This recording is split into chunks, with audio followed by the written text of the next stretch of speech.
I'm reciting. शुरू करिए।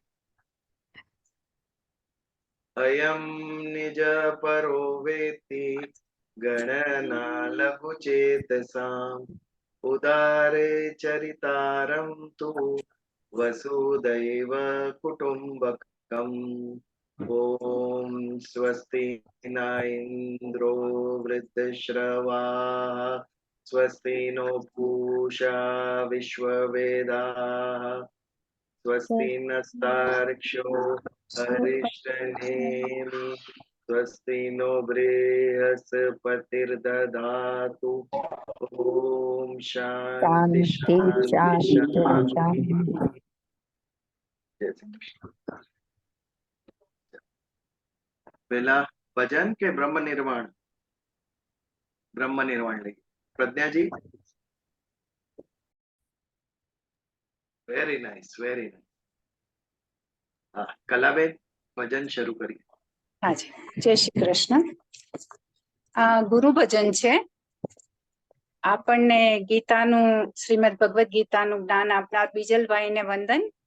અને બીજલભાઈએ કીધું હતું કે આપણા સર્વેના ગુરુ કૃષ્ણ છે, કૃષ્ણ ભગવાનને વંદન। गुरु मेरी पूजा गुरु गोविंदा, गुरु मेरा पार ब्रह्म गुरु भगवंता।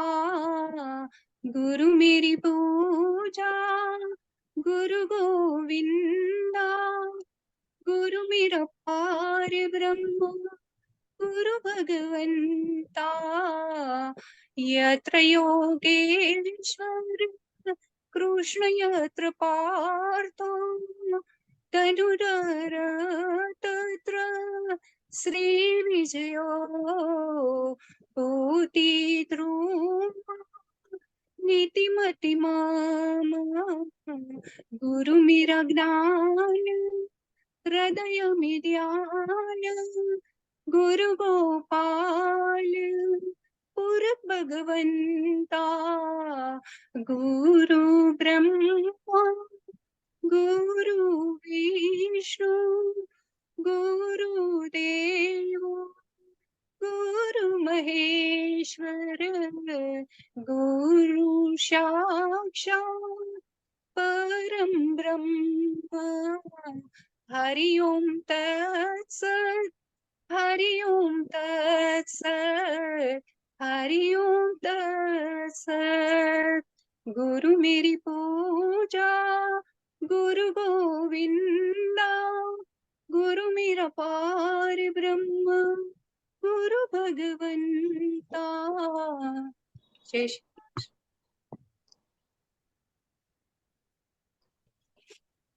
સરસ ગાયું। તમે લખ્યું હતું?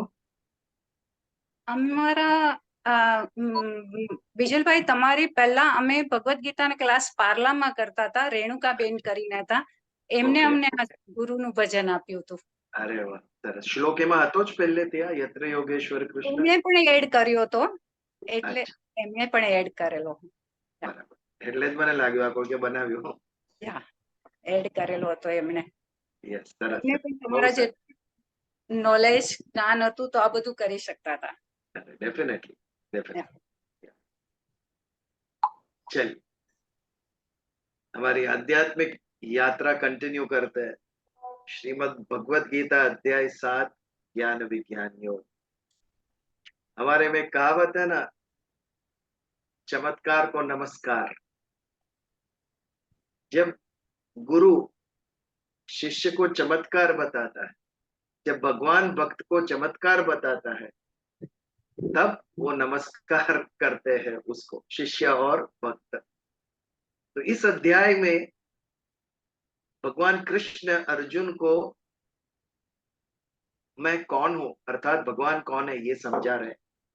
एक प्रकार से उनके चमत्कार जो है सर्वत्र वो दिखा रहे हैं, उनकी विभूतियां समझा रहे हैं कि इस विश्व में जो भी विशिष्ट है, जो भी विलक्षण है, वो मैं हूं, वो मेरा अंश समझ, वो मेरी विभूति है। क्योंकि सर्वत्र इस विषय में अगर अखंड स्वरूप से विद्यमान है तो केवल मैं हूं। सत स्वरूप से न विद्यते असतो भावो, ये श्लोक किया हमने। सत का अभाव नहीं और असत का भाव नहीं। भगवान स्वतः स्वरूप है, सर्वत्र विद्यमान है। अणु अणु मात्र में ईश्वर का अंश हमें नजर आता है। तो भगवान अपनी विभूतियां, कुछ विभूतियां अर्जुन को बता रहे हैं, उसे समझाने के लिए कि कृष्ण स्वयं भगवान है। पिछली बार 10वें श्लोक में हमने देखा, बीजम मां सर्वभूतानां विद्धि पार्थ सनातनम। सर्वभूत का बीज मैं हूं, लेकिन वो बीज जिससे वृक्ष और वनस्पति उगते हैं, वो बीज नाशवंत है। जब बीज में से वृक्ष उगता है तो वो जो बीज होता है वो उसका नाश होता है। लेकिन जब ईश्वर से सृष्टि निर्माण होती है, जब भगवान से ब्रह्मांड निर्माण होता है, तो भगवान भी इस ब्रह्मांड का बीज स्वरूप है। लेकिन ये सनातन बीज है। ब्रह्मांड की निर्मिति के बाद भगवान का नाश नहीं होता, भगवान जैसे थे वैसे ही रहते हैं। इसके लिए बीज अवश्य है ब्रह्मांड का, सृष्टि का, लेकिन वो नाशवंत नहीं है। ईश्वर सनातन है। सृष्टि का, संसार का सृजन करने के बाद भी बीज स्वरूप भगवान नित्य अविनाशी स्वरूप में ही रहते हैं। इसके लिए उनको सनातन कहा गया। बुद्धिर्बुद्धिमताम अस्मि, जो अपने को ज्ञानी समझते हैं, ये समझ लो कि उनका जो ज्ञान है, बुद्धिशालियों की जो बुद्धि है, मैं। तत्व ऐसी चीज है जिसे हम पदार्थ से दूर नहीं कर सकते। घड़े में से मिट्टी दूर नहीं कर सकते। घड़ा टूट गया, उसके बाद भी मिट्टी रह जाती है। स्वरूप का नाश होता है लेकिन तत्व का नाश नहीं होता। यदि 4-5 शस्त्र पड़े हो, तलवार है, भाला है, तीर कमान है, वो सब में से आप लोहा कैसे अलग करोगे? असंभव। तो तत्व को अलग नहीं किया जा सकता। पदार्थ के रूप के नाश होने से भी तत्व वैसे का वैसा ही रहता है। वैसे ये सृष्टि रूप बदलती रहती है, लेकिन रूप बदलने के बाद भी, सृष्टि के नाश हो जाने के बाद भी ईश नामक तत्व वैसे का वैसा ही रहता है। तो ये भगवान अर्जुन को समझा रहे। सबसे बड़ा ज्ञानी कौन? वो जिसे पता है कि मुझे अज्ञान है। सबसे बड़ा मूर्ख कौन? वो जो अपने आप को सबसे ज्ञानी समझता है। वो कितना भी जीवन का ज्ञान आप प्राप्त कर लो, कुछ ना कुछ तो ऐसा रहेगा ही जो आपको पता नहीं। रादर मैं कहूंगा, कितना भी आप ज्ञान प्राप्त करो, फिर भी जो आपको नहीं पता है वो कई गुना ज्यादा होगा उससे। केवल ईश्वरी त्रिकाल ज्ञानी, संपूर्ण ज्ञानी केवल भगवान है, जिन्हें तीनों काल का, सभी स्थानों का ज्ञान है। वो तो जो अपने को बुद्धिशाली समझता है, उससे ये समझना है कि उसके अंदर जो बुद्धि है वो भगवान की भेंट है। यदि मनुष्य के हाथ में होता बुद्धिशाली होना, तो सभी बुद्धिशाली हो जाते। तो जो हाई आईक्यू वाले हैं, सब इंटेलिजेंट पीपल, उनके अंदर की जो इंटेलिजेंस है वो भगवान का अंश है, भगवान की विभूति है। तेजस तेजस्विनाम अहम, और जो तेजस्वी है, वन हु शाइन्स, जो प्रकाश देते हैं, उनका प्रकाश, उनका तेज, वो मैं हूं। यदि ये तत्व दूर हो जाए तो कुछ नहीं रहता है उसमें से। तत्व के बिना पदार्थ की अस्तित्व ही उसका नहीं रहता है। तो ये तेज के ऊपर हमने सूर्य और चंद्र का उदाहरण लिया था। कैसे सूर्य तेजस्वी है क्योंकि वो स्वयं प्रकाशित है, और चंद्र को तेजस्वी नहीं कहा जा सकता क्योंकि वो उधार का तेज लेते हैं सूर्य से, रिफ्लेक्शन। ऐसा है। यदि आपको किसी ने भगवत गीता के श्लोक का इंटरप्रिटेशन स्पीच लिख के दिया और वो आपने पढ़ा, ये आपको तेजस्वी नहीं करेगा। आपने केवल पढ़ा है, कि जब आप सुन के, पढ़ के, समझ के अपने आप उस विषय पे भाष्य दोगे, तब आप तेजस्वी हो। वो गुण आपके अंदर आने चाहिए, वो आपको तेजस्वी बनाए। गुण तेजस्वी बनाते हैं, किसी अन्य का केवल पढ़ने से नहीं। तो ये जो तेजस्वी है, स्वयं प्रकाशित, सूर्य, तारे, ये सब, उनके अंदर का जो तेज है वो तेज में, तन मात्रा में से पंच महाभूत बने। तो जो तन मात्रा, उसका जो अंश है जल में रसमय हो, ये भगवान ने कहा। तो यहाँ पर बुद्धिमानों की बुद्धि मैं हूं और तेजस्वियों का तेज भी मैं हूं।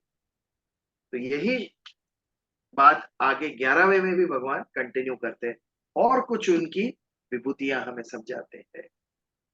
बलम बलवताम च अहम काम राग विवर्जितम धर्म अविरुद्धो। वो धर्म विरुद्ध नहीं है, धर्म अविरुद्ध है। धर्म अविरुद्धो भूतेषु कामोस्मि भरतर्षभ। बल और काम, इसके ऊपर भगवान अब आ रहे हैं। इसकी स्थूल विभूतियों से अब फाइन शक्ति, बल, जो दिखाई नहीं देते, काम, इच्छा, डिजायर्स जो दिखाई नहीं देते, जो सूक्ष्म सूक्ष्म विश्व के अंदर भी भगवान की विभूतियां, ये अभी हमें भगवान समझा रहे हैं। बलम बलवताम च अहम, बलवानों का बल मैं हूं। ये बल शक्ति हमें प्रदान कहां से होती है, ये समझना चाहिए। क्या शारीरिक शरीर केवल ये रिस्पॉन्सिबल है हमें बल प्रदान करने के लिए, शक्ति प्रदान करने के लिए? अर्जुन इतना शक्तिशाली सर्वश्रेष्ठ योद्धा, क्या हो गया? सिदंती मम ग्रहत्राणी, एक एक अंग उसका कांपने लगा था। कहा गया अर्जुन का बल? क्या हुआ? उसके मन में विषाद आ गया, निराशा, नर्वसनेस। ये कहां से आई? मोह से आई। मन में एक भ्रम पैदा हो गया, क्या मैं अधर्मी तो नहीं हूं?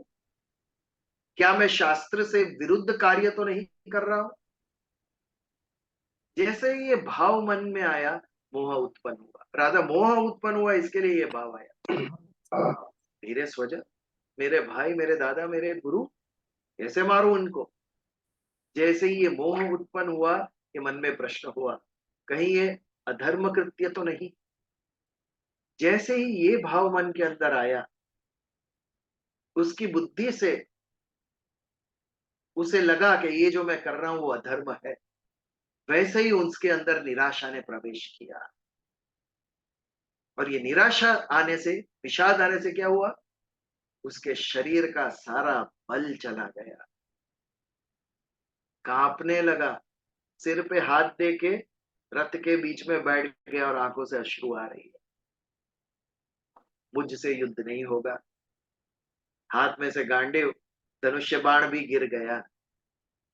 कहां चला गया सब बल अर्जुन का, जिसको परंतप कहते थे, शत्रुओं को तपाने वाला, शत्रुओं को युद्ध मैदान में हराने वाला। इतने युद्ध लड़ा है, कभी उसको विषाद नहीं हुआ था? कभी उसको निर्बलता का अनुभव नहीं हुआ था? क्यों आज ही हो रहा है? दो चीज, उसके मन के अंदर से उत्साह चला गया। और उत्साह क्यों चला गया? उसके मन में ये बात प्रवेश कर चुकी कि जो मैं कर रहा हूं वो अधर्म है, वो गलत है। तो जब हमें पता चलता है कि हम जो करने जा रहे हैं वो सही है, ये जब बुद्धि से क्लियर हमें दिखता है कि यही सही है, तब हमारे अंदर उत्साह का निर्माण होता है। और जब उत्साह निर्माण होता है तब हमें बल प्रदान होता है। जैसे शरीर, स्थूल, सूक्ष्म, कारण, ये तीनों शरीर आत्मा पे निर्भर है, वैसे ही स्थूल शरीर से ज्यादा बलवान सूक्ष्म शरीर है। मन हमारा सूक्ष्म शरीर है और वो शरीर से ज्यादा बलवान है। यदि मन ने ठान ली तो हमारा शरीर कुछ भी करने को सक्षम हो जाए। बुखार होगा तो भी बच्चा क्रिकेट खेलने दौड़ के जाएगा, क्योंकि क्रिकेट खेलने का उत्साह है मन के अंदर। स्कूल जाने को सिर दुखेगा उसका, लेकिन स्कूल न जाकर फ्रेंड्स के साथ क्रिकेट खेलने जाएगा। वो कहां से आई वो ताकत? मन में उत्साह आया। जैसे ही उत्साह आता है कि हमारे अंदर शक्ति का संचार होता है। और ये उत्साह क्यों आता है? क्योंकि हमें पता है कि हम जो कर रहे हैं वो गलत। यदि हमें पता चले, इसके ऊपर विचार आया कि शायद ये गलत तो नहीं जो हम कर रहे हो, हमारे मन के अंदर दुविधा आ जाएगी, फिर उतना उत्साह नहीं रहेगा हमारा। तो एक, धर्म के विरुद्ध नहीं होना चाहिए, शास्त्र के विरुद्ध नहीं होना चाहिए। ये जब हमें पता चलता है कि जो हम करने जा रहे हैं वो सही है, तो हमारे अंदर उत्साह का निर्माण होता है। रविवार से शुक्रवार पर हमारा आ गया गुरु पूर्णिमा का उत्सव, तो भी मन में उत्साह है। तो क्या हुआ? कुछ कम आ सकेंगे, कुछ ज्यादा आएंगे, कोई फर्क नहीं पड़ता। जितने आएंगे उसे भगवान ने भेजा है। जो आए हैं उनसे पार्टी करेंगे हम, जितने आए हैं वो। ये उत्साह, ये भाव क्यों अकबंद है? क्योंकि हमें पता है कि हम एक अच्छा कार्य करने जा रहे हैं, मानवता के लिए, समाज के लिए। हम भगवान के समीप ले जा रहे हैं सबको। प्रयत्न ये है हमारा। हम विषयों के समीप नहीं ले जा रहे, हम भगवान से विरुद्ध नहीं ले जा रहे। ये भाव मन के अंदर स्थिर है, इसके लिए उत्साह है हमारे अंदर। तो सत्य, धर्म और उत्साह, ये जब आता है तो हमारे अंदर बल उत्पन्न होता है। ये जो बल है वो बल मैं हूं, भगवान के। बलम बलवताम च अहम, काम राग विवर्जितम। कौन सा बल? जो काम और राग से विवर्जित है। काम यानी डिजायर्स, राग यानी आसक्ति, अटैचमेंट। यदि हम स्वार्थ भाव से कुछ कर रहे हैं तो कहीं हमारे पैर कांपेंगे। ये जो मैं करने जा रहा हूं वो गलत तो नहीं? जब कार्य निस्वार्थ हो, अनासक्त हो, तब डबल बल से हम काम कर सकते हैं। काम राग विवर्जितम, निस्वार्थ भाव से, अनासक्त भाव से। अर्जुन का बल कौन खा गया? उसकी आसक्ति। स्वार्थ नहीं था, कामना नहीं थी कि हस्तिनापुर का सिंहासन मुझे चाहिए, लेकिन आसक्ति उत्पन्न हुई। ये दोनों तत्व हमारे ध्येय को थोड़ा डगमगा देते हैं, क्योंकि भगवान ने हमारे अंदर एक अंतरात्मा दी है। वो जो कानून का सिंबल है ना, आंख पे काली पट्टी बांधकर हाथ में तराजू लेकर खड़ी है, वैसा हमारा अंतरात्मा है। वो हमारी मन की नहीं सुनता, अहंकार की नहीं सुनता, सत्य कहता है केवल। लेकिन हम भी इतने चतुर है, उसको चुप कर दिया हम। लेकिन चुप होकर भी कहीं ना कहीं वो डंक मारता है हमें, जब हम करते हैं तब। अंतरात्मा डंके આપણો કે ક્યાં કા ખોટું થઈ રહ્યું છે, આ યોગ્ય નથી। और ये जब पता चलता है तो हमारा बल थोड़ा कम हो जाता है। कोई भी चीज हम स्वार्थ वृत्ति से करें तो उत्साह उतना नहीं रहेगा जितना निस्वार्थ भाव से हम करें।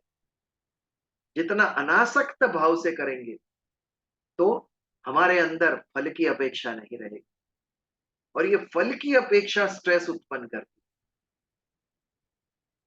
आज बच्चों को एग्जाम का इतना स्ट्रेस क्यों है, इतना संताप क्यों है? क्योंकि आंखों के सामने एक परसेंटेज है, इतने मार्क्स लाने ही है। क्यों? क्योंकि एक डिजायर है, यही कॉलेज में जाना है। ये डिजायर पूर्ण करने के लिए इतने मार्क्स तो आने चाहिए, ये फल हो गया मार्क्स। इतने मार्क्स लाने के लिए इतनी मेहनत करनी पड़ेगी। तो जब ये भाव से फल की अपेक्षा से मेहनत करता है तो स्ट्रेस आती है। कहीं नहीं आए तो इतने मार्क्स नहीं आए तो जो मनचाही कॉलेज है उसमें एडमिशन नहीं मिली। इसके लिए इतना स्ट्रेस देता है, हमारे टारगेट्स स्ट्रेस देते हैं। टारगेट भगवान कहते हैं अपने आप अचीव हो गए। तेरा जो मार्ग है ना, तेरा जो साधन है, उसको श्रेष्ठ बना, तू अपने आप टारगेट अचीव होगा। कर्मण्यवाधिकारस्ते मां फलेषु कदाचन। इसका अर्थ ये नहीं है कि तुझे फल स्वीकारना ही नहीं है।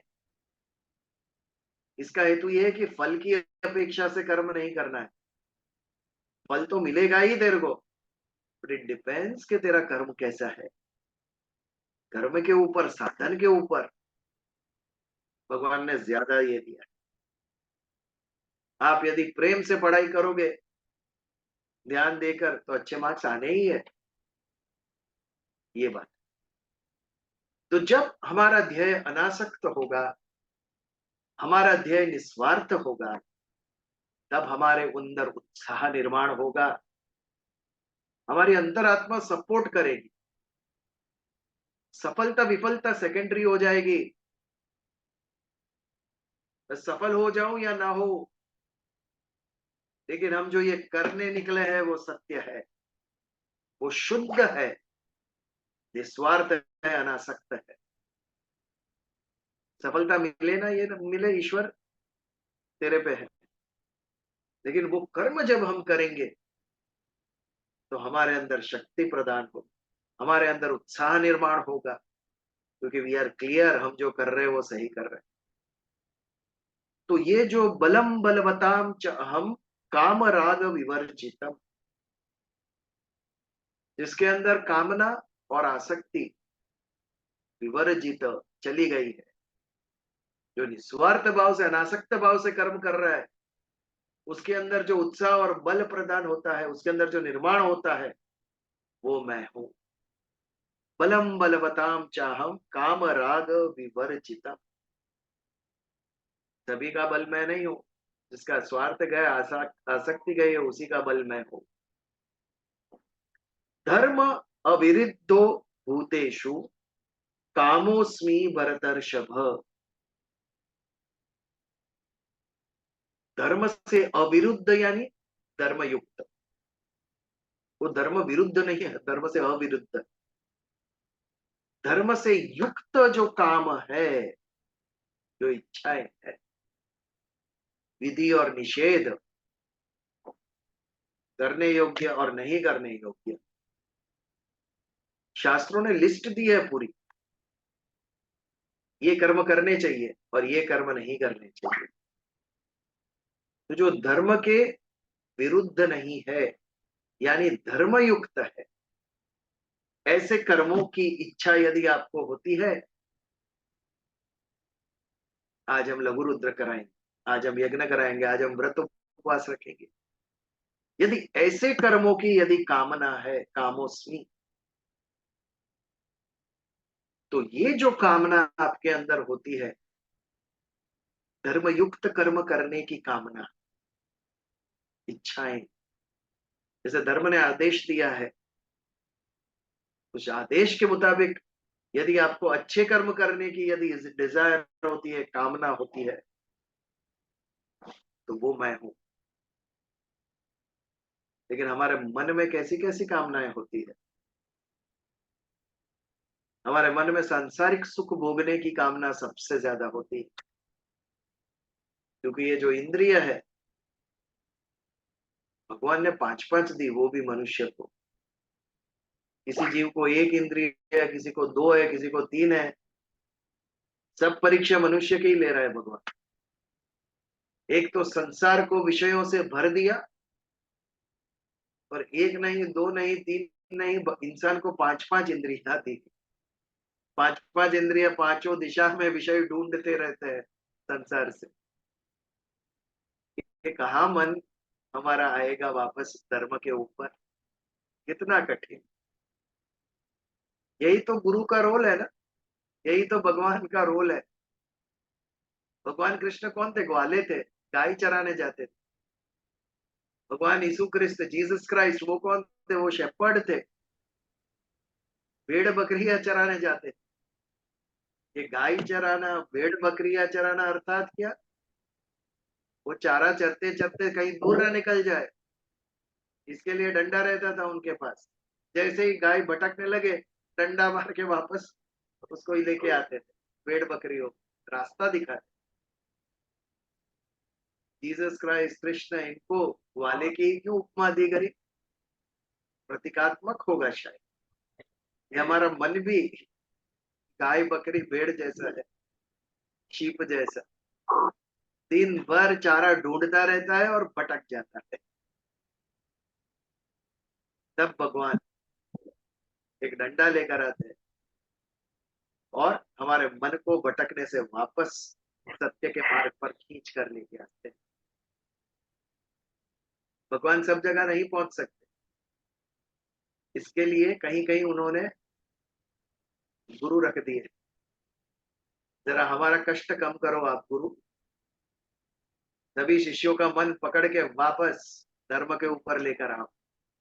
असत के तरफ भाग रहा है, पकड़ के सत्य के तरफ लाओ उसको।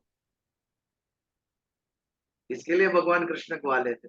ये मन गाय जैसा है, भटक जाता है, भगवान उसको पकड़ पकड़ के वापस लाते। गुरु उसको मदद करते हैं वापस लाने में। तो धर्म अविरुद्धो भूतेषु, जो धर्मयुक्त कर्म करने की इच्छा में होती है, शास्त्रों ने बताई वो कर्म करने की इच्छा होती है। ये जो इच्छा होती है, कामो अस्मि भरतर्षभ, अस्मि यानी मैं, ये जो काम है, ये जो इच्छा है, भरतर्षभ, भरतवंश का श्रेष्ठ ऐसा अर्जुन, हे अर्जुन, ये धर्मयुक्त कर्म करने की जो डिजायर, जो कामना मनुष्य के अंदर उत्पन्न होती है, वो कामना मैं हूं ऐसा सब।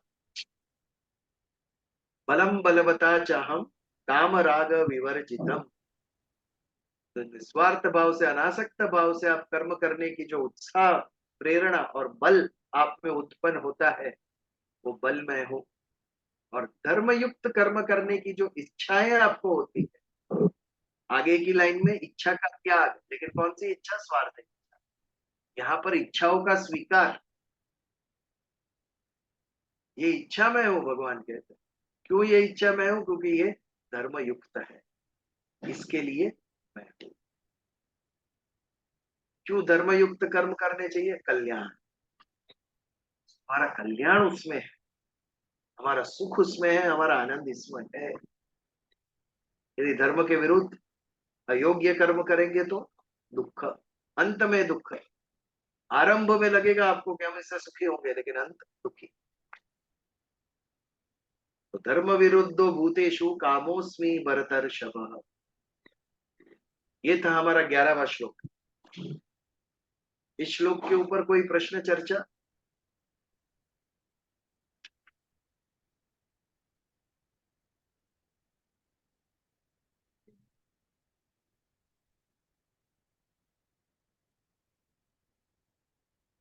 हाँ, बोलो नितिन भाई। नहीं है, जैसे अभी आपने एक और कनेक्टिंग बात मुझे याद आई, इस जो ये श्लोक में आपने कहा कि बलवानों का बल मैं हूं, और अर्जुन को मोह के कारण जो है उसका शरीर शिथिल हो गया। ये ऐसा ही एक सिमिलर इंसिडेंट उसके साथ तब भी हुआ जब कृष्ण भगवान स्वधाम चले गए, और जब वो द्वारिका से लौट रहा था तो उसको मामूली किरात लोगों ने उसको जो है उसको लूटपाट करके उसके कपड़े वपड़े फाड़ दिए। तो बोल तभी उसने ये बताया युधिष्ठिर को कि मेरे अंदर जो बल था वो श्री कृष्ण का था, और आज श्री एग्जैक्ट। कृष्ण नहीं है तो मामूली लोग जो मेरी किसी गिनती में नहीं आते हैं, वैसे लोगों ने मुझे बहुत पीटा मारा, जो मेरा ये हाल कर दिया।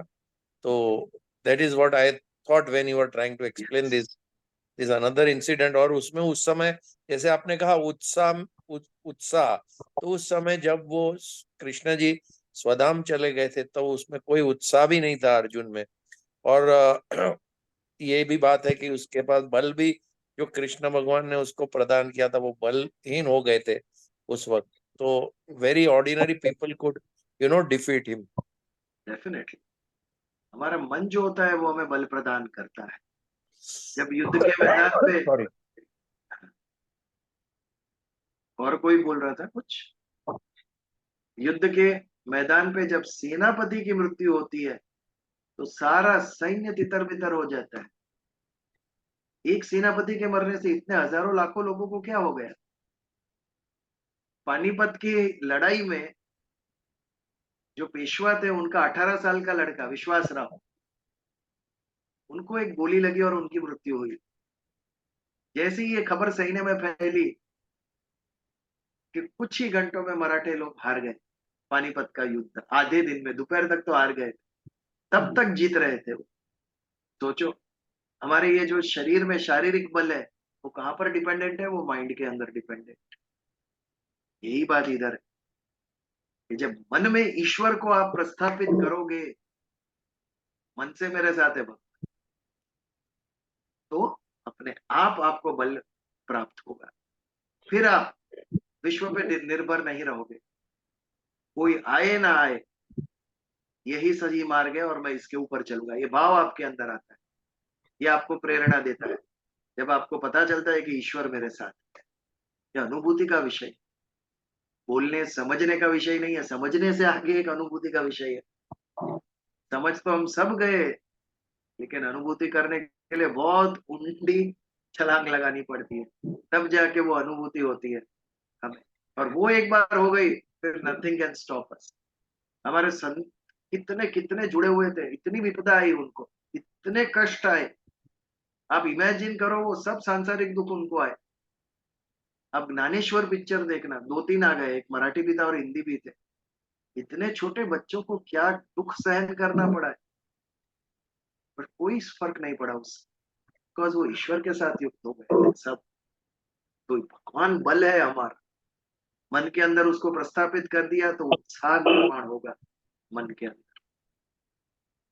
तो ये 11वां श्लोक था हमारा, भगवान की सूक्ष्म विभूति, केवल स्थूल विभूति नहीं। हमारा जो सूक्ष्म शरीर है वहां पर भी ईश्वर का वास है, वहां पर भगवान के अंश है। 12वें श्लोक पर आगे बढ़ते हैं और विभूतियों का प्रकरण ये 12वें श्लोक पर भगवान समाप्त करते हैं। 5 श्लोकों में अनंत विभूतियां है भगवान की, 10वें अध्याय में भी आएगी। उसमें से कुछ विभूति भगवान ने अर्जुन को समझाई। क्यों? चमत्कार दिखा रहे हो। मैं चमत्कार दिखाऊंगा तो ये मेरा भक्त नमस्कार करेगा, तब तक मेरी बात मानेगा नहीं। ये बात माननी नहीं, ऐसा नहीं था, लेकिन अर्जुन के मन में शंका थी, वो शंकाएं नहीं जा रही थी उसके मन से। ये बात, तो श्रद्धा होनी चाहिए। विश्व ज्ञेय है, विश्व को जानना चाहिए, और ईश्वर श्रद्धेय है, ईश्वर को मानना चाहिए। ईश्वर केवल मानने का विषय है, उसको बुद्धि से प्रूफ करने की ट्राई ना करनी चाहिए, हृदय से उसको मानना चाहिए, क्योंकि वो बुद्धि से अतीत है। हमारी बुद्धि वहां तक पहुंच ही नहीं सके। वो श्रद्धेय है, वो केवल ईश्वर को मानो। संसार जो है वो ज्ञेय है। Physics, chemistry, biology, mathematics, all this subjects, ये हमें संसार क्या है ये समझाता है। ये पृथ्वी किससे बनी है, उसके अंदर क्या तत्व है ये समझाता है। बायोलॉजी मनुष्य शरीर कैसे बना है, कैसे चलता है, ये समझाता है, क्योंकि ये सब सांसारिक बातें है, सब विनयी है। लेकिन ईश्वर जानने का प्रयास मत करो, उसे कभी जान नहीं सकोगे। श्रद्धा रखो और ईश्वर को मानो। जैसे ही ईश्वर पे श्रद्धा उत्पन्न होगी, भगवान अपने आप आपके मन में आके बैठ जाएंगे। और भगवान आ गए तो मन शुद्ध, मन पवित्र, मन में उत्साह, और फिर देखो आपका जीवन कैसे बदलता है। आपका तो बदलेगा, आपके साथ जो 4 लोग जुड़े हो उसका भी बदल जाएगा, इतनी गारंटी देता हूं। तो 12वें श्लोक में भगवान की और विभूतियां हम देखते हैं। न च एव सात्विका भाव राजसा तामसाश्च ये मत्त एवेति तान विद्धि न त्वं तेषु ते मयि, न त्वं तेषु न ते मयि। न मैं उनमें हूं न वो मेरे में है। कौन? सात्विक राज तमस। अभी और सूक्ष्मता की बात, मन से भी सूक्ष्म हमारे जो वृत्तियां है, हमारे जो गुण है, सात्विक राजसी तामसी, ये सभी गुण मुझसे उत्पन्न हुए हैं। क्योंकि अपरा और परा दोनों प्रकृति मैंने उत्पन्न की है, तो ये सारे गुण भी मैंने ही उत्पन्न किए। ये जो तामसी गुण है ना, वो भी मैंने ही उत्पन्न किया, सात्विक है वो भी मैंने ही उत्पन्न किया।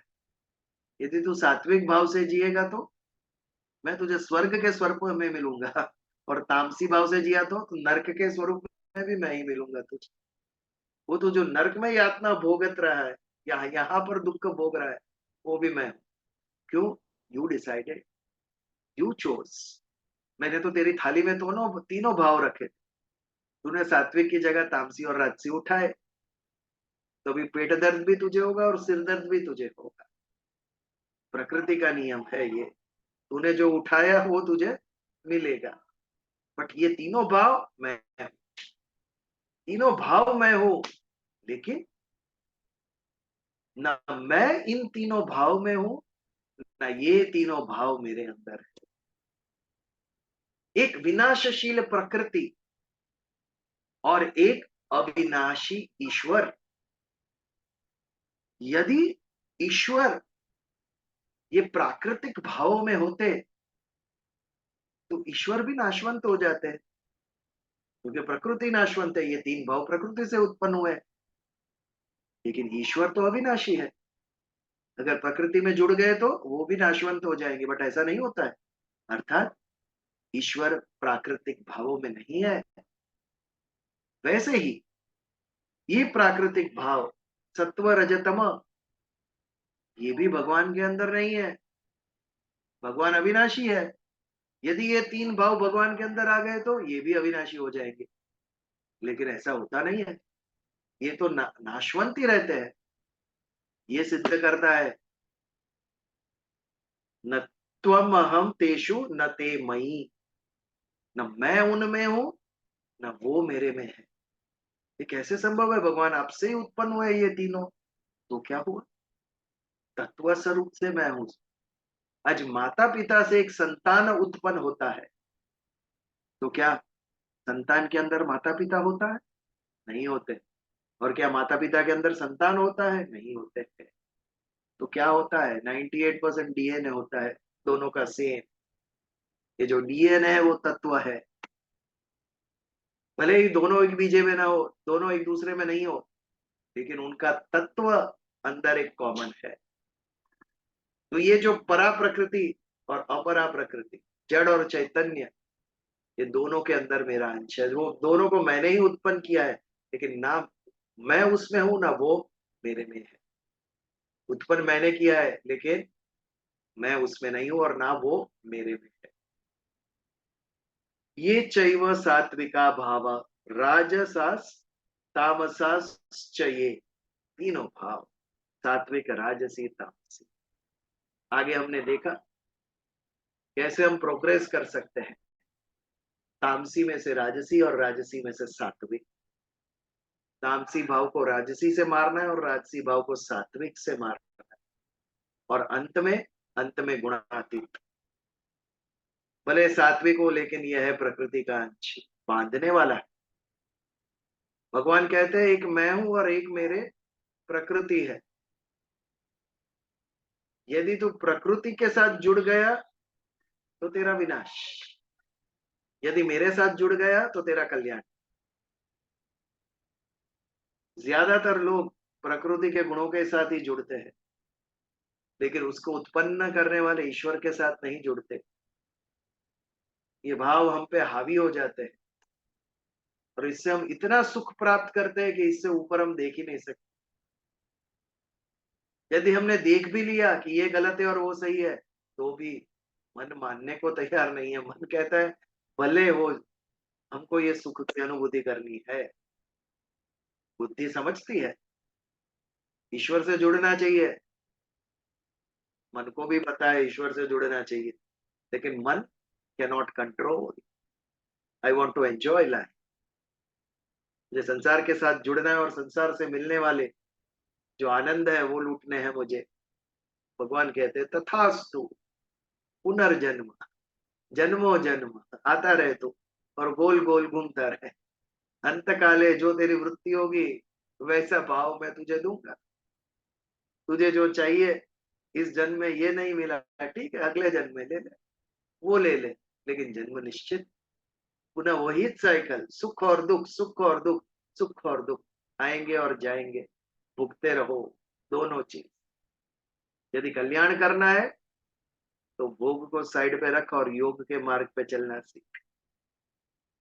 गुणों को साइड पे रख और मुझको पकड़, ईश्वर को मन में प्रस्थापित करो। हमारा मन संसार में प्रस्थापित, इसके लिए ये जन्म मृत्यु की यात्रा अविरत चलती रहती है। तो मत्त एव इति तान विद्धि, ये तीनों जो गुण है, सात्विक, राजसी और तामसी, ये तीनों गुण मुझसे ही उत्पन्न हुए हैं। लेकिन ब्यूटी क्या है, न मैं इन गुणों में हूं, ना ये गुण मुझ में है। न मैं अविनाशी बन जाता हूं, ना मैं विनाशी बन जाता हूं, ना ये गुण अविनाशी बन जाता है। विश्व को जान विश्व ज्ञेय है, लेकिन भगवान को मान भगवान श्रद्धेय है। डू नॉट डाउट, शंकाएं दूर करो। इतनी विभूतियां भगवान दिखा रहे, 11वें अध्याय में विराट स्वरूप भी दिखाएंगे। बट ये जो हमारा मन है, बुद्धि है, वो मानने को तैयार नहीं। We are intelligent, but intelligent लोगों की इंटेलिजेंस भी ईश्वर है। बुद्धिमानों की बुद्धि में हो। तो ये जो है भगवान की विभूतियां पिछले 5 श्लोकों में हमने देखी, ये सब भगवान का अंश है। ये सारी तन्मात्राएं जिससे महाभूत उत्पन्न होता है वो भी ईश्वर है।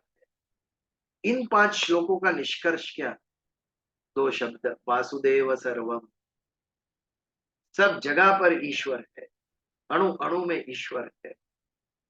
अब मुझे समझना है कि मैं पदार्थ को पकड़ूं, वस्तु से आसक्ति करूं, कि वस्तु का जो तत्व है उसको पकड़ूं। ये अपनी बुद्धि के ऊपर है।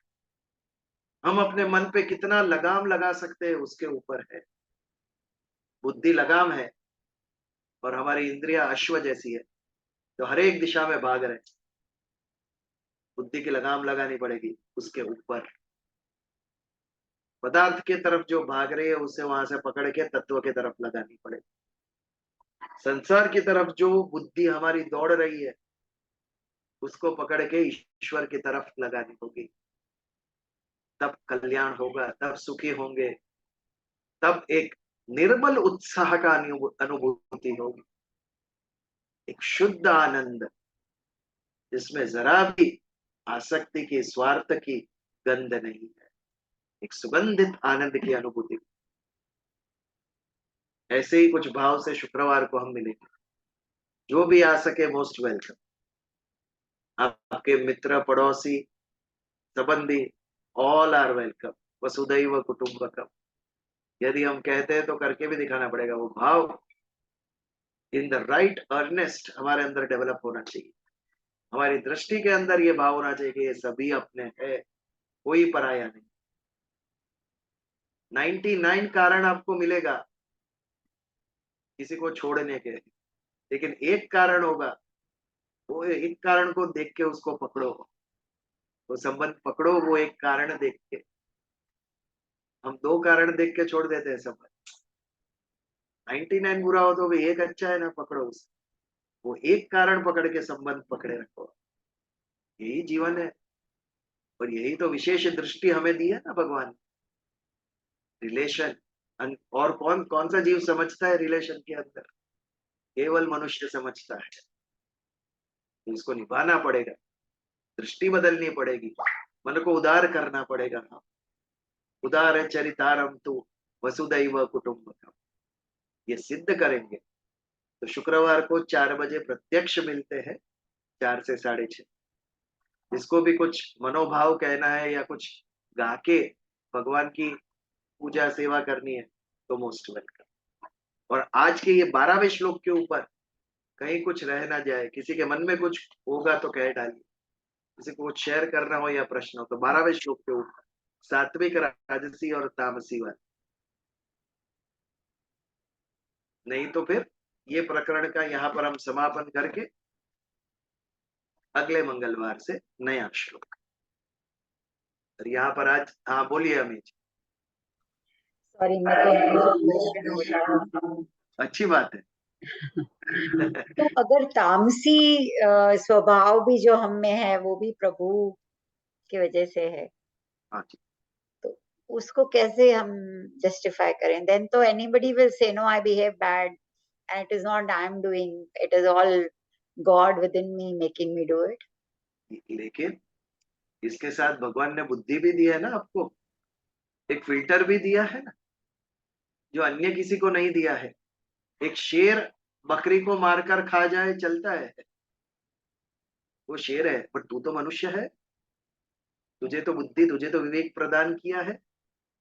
आप अभी छटक नहीं सकते हो इसमें से। भगवान ने given you an option to choose now. जब तीनों आपको पता है देन यू कैन नॉट से।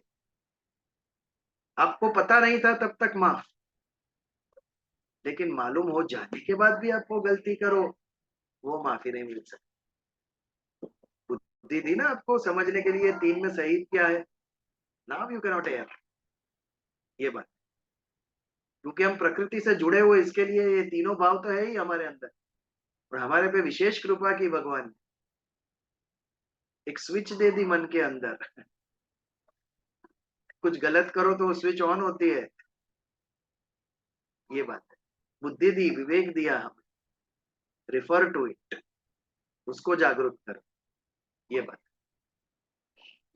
बच्चे को पॉकेट मनी देते हैं, फिर वो हर एक बच्चा उसका अलग अलग अलग उपयोग करता है। ये बात है, भगवान ने भी हमें दिया सब कुछ, लेकिन बुद्धि दी, अभी राइट मार्ग पे उसका इस्तेमाल कर। तुझे पता है, नाउ यू कैन नॉट से नो कि मुझे पता नहीं। ये बात। तामसी स्वभाव भी इसलिए दिया कि ऐसा ना हो जाए कि तुम्हें कुछ दिया नहीं है, यू आर दिया बीइंग नहीं है, गिवन। वो प्रकृति के गुण है, और हम आत्मा प्रकृति से जुड़ा तो प्रकृति के गुण और दुर्गुण दोनों आ गए उसके अंदर। ये बात। ओके। कभी विषय उठ के हमारे पास नहीं आता है, हम उठ के विषय के पास जाते हैं। दुकान में से मिठाई चल के मेरे टेबल पे नहीं आई है, डाइनिंग टेबल पे मेरी प्लेट में, मैं गया था लेने उसको। ये बात। तो विषय तो भरे पड़े हैं संसार में, हम आकृष्ट होकर गए उसके तरफ, क्योंकि कहीं हमारी बुद्धि कम पड़ी, कहीं हमारा विवेक कम पड़ा। ये बात है। चलिए, और कुछ ये प्रार्थना करें। करचरण कृतम वाक कायाजम कर्मजम वा श्रवण नैनम च वा मानस वा पराधम विहितम विहितम वा सर्वमेतत् क्षमस्व। जय जय जय करुणाब्दे श्री महादेव शंभो। ओम शांति शांति शांति। जय श्री कृष्ण। जय श्री कृष्ण। जय जय श्री कृष्ण। श्री जय श्री कृष्ण। कृष्ण। जय श्री कृष्ण। जय श्री कृष्ण सदन। शुक्रवार है बड़ी। Thank you. Thank you.